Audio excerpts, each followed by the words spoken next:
guys, on today's episode we're working on this amazing Ferrari Monza SP2, and it means two because it has two seats. Now, a few things make this extra special. The first one is this is Ferrari's most powerful V12 ever produced with about 799 horsepower. The other thing is it's called a barchetta, which means in Italian little boat, meaning it doesn't have a roof.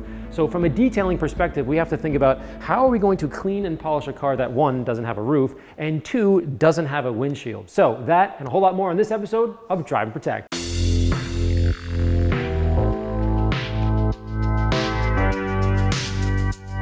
Ferrari Monza comes as an SP1 for the one-seater and an SP2 for the two-seater like this one here, weighing about 45 pounds more than the single-seater at about 3,300 pounds. It also has a 6.5-liter V12 with 800 horsepower, 7-speed dual-clutch rear-wheel drive, 2.9 seconds to 60, and a top speed of 186 miles an hour, all while costing about $1.8 million.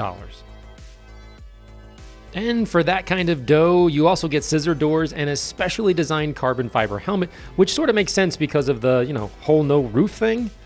This Monza was inspired by the iconic open-top barchettas of the 1950s.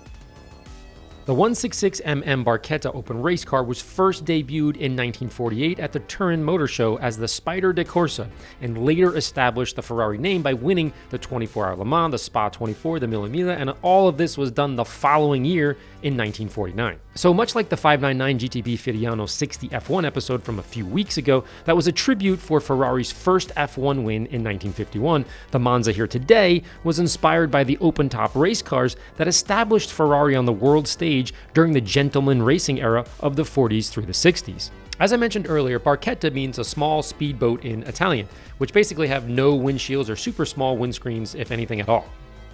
Now, obviously that's great if you're an F1 driver and you can see the track, it's wonderful, but not necessarily ideal for us mere mortals. So Ferrari created a virtual windshield. This is an aerodynamic passage underneath the driver's side screen that is shaped as an aerofoil, which basically means it deflects the flow of air around the driver, creating a low-speed bubble around the cockpit. Now, this is super cool, and from what I understand, it's completely patented. So, with all that being said, the first thing we did was inspect the paint and the condition of the vehicle in general. There's lots of dust and smudges and typical swirls or imperfections in the paint and the door jambs, but first we kind of needed to remove all that junk to see what's really going on in the paint. Before we could do that, next we cut up a plastic sheet and placed it across the cockpit. We tucked in all the edges to minimize any overspray for very obvious reasons. There's no tuckage going on, it needs to be tucked. Oh, look how skinny this is. What are you doing to me over here?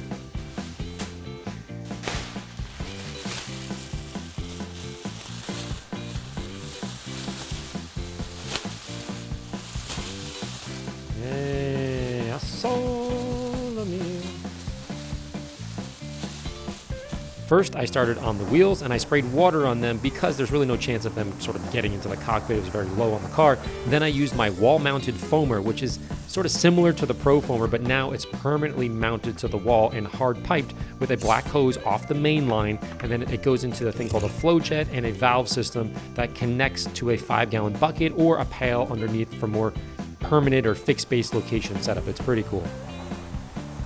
The longer hose and the continuous feed allows you to walk around the car without ever having to repump. You can pull the trigger the whole time and all the foam comes out. It's really helpful in a professional setting. Now, I've been working on this for quite some time and I'll have more information coming out soon on my website.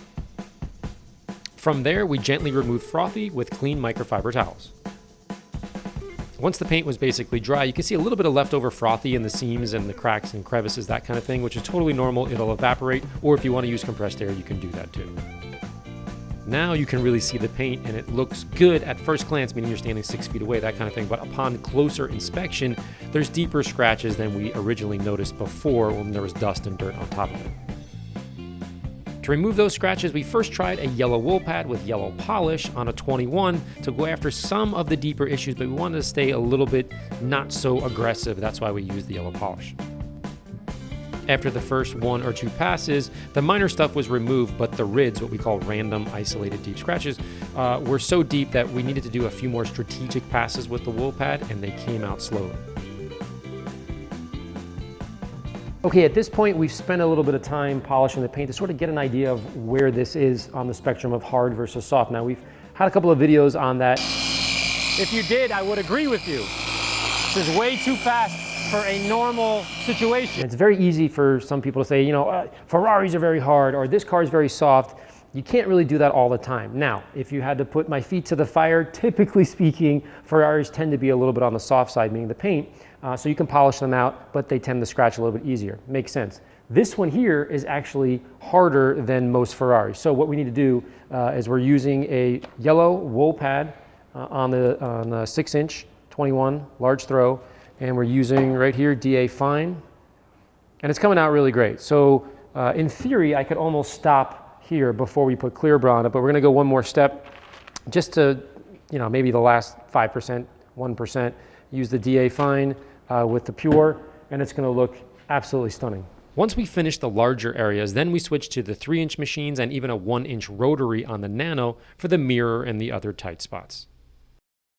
My favorite part to polish was the interior carbon fiber support between the driver and the passenger. It was a little bit scuffed up, I'm guessing, from people kind of using it to leverage to get in and out. So we used a 3-inch pad here and a 1-inch yellow pad on the back of the carbon fiber headrest as well. So this thing was just covered in carbon fiber and we polished everything. It was super fun.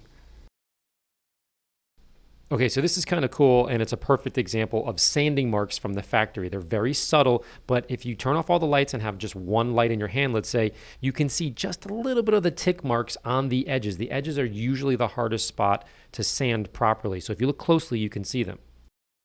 Now, these super subtle marks were pretty much everywhere on most panels along the edges. What we did was use a 1-inch rotary and a wool pad, a little bit of polish and sometimes a little bit of compound, and they came right out. Okay, at this point, we spent a couple of days on this car. The thing is absolutely amazing, as you can see. But one of the design features is this cool like ring around the car here. Super unbelievably, just looking at it in person, you're like, wow, this thing is really cool. From a detailing perspective, kind of a nightmare because you can't get your finger in here. Can you hear that a little bit?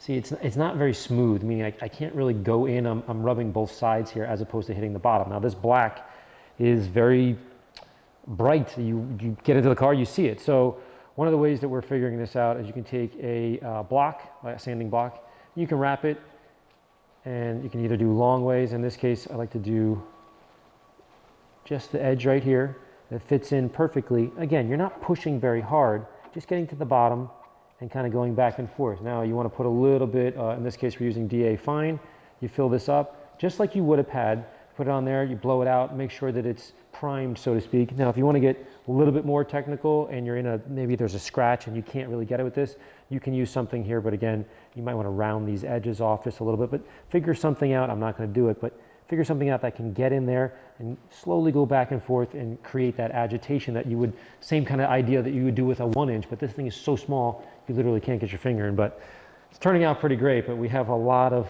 sort of like, what's the analogy I use? Shoveling a driveway with a spoon. That's kind of what we're doing right now. It's just gonna take a long time, but it's gonna look great. Once the paint correction was completed, we then started the clear bra process to avoid rock chips on the front spoiler and the lower rocker panels all the way around the car before applying Reflex to the freshly restored paint and the interior trim pieces. Once Reflex starts to rainbow, it's time to buff it off with a microfiber towel, and the green metallic paint really started to catch the light beautifully. Then I repeated the same steps on the wheels with Gillette Pro, but in this case it has carbon ceramic, so brake dust is kind of less of an issue, but it's still smart to protect them to make cleaning the driving grime easier in the future. Also keep in mind, I did not remove the wheels or lift the car upon the customer's request, if you were wondering. Afterwards, once I was done with the paint, then I added Reflex to the huge Ferrari key, which I thought was awesome. I wiped it off after about 20 seconds or so to take advantage of the antimicrobial characteristics. I did the same thing on the center part of the steering wheel, which was carbon fiber, and then everything else that was covered in carbon fiber also got protected on the interior. Finally, I applied tire shine to the rubber, which looked amazing against the green, before replacing the Ferrari badge on the back and installing the clips to secure it to the trunk.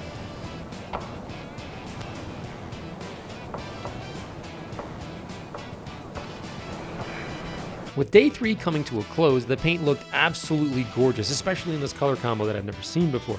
Now keep in mind that most brand new cars, even Ferraris, have some type of paint correction or edge work detailing required from sanding marks or random scuffs before it arrives to the dealer. Maybe it's overseas delivery, I don't know, or the original PPI, who knows? But a rare car of this value needs to be perfect before it goes to the customer.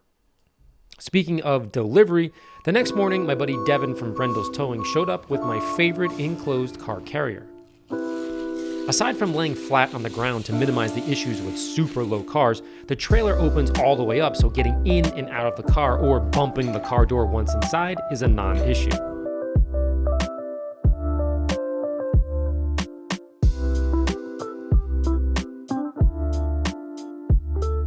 With the Monza on board, Devin ties the car down around the rubber and not through my freshly coated wheels, secured in 2 locations before easily pulling the cover back over the car and lowering the rear flap. From there, the carrier gets picked up via the arm on the back of the truck, and then the truck sort of like shimmies back underneath it at the same time it's pulling it up onto the back of the bed. It's really cool to see. Clearly on super low cars, hypercars, race cars, that kind of thing, this is the way to go. Once it was on board, it was off to his new home in New York. As always, thanks for watching. Please subscribe, and if you haven't seen last week's episode, here is a quick glimpse along with a preview of next week's episode. Thanks again, and talk to you soon.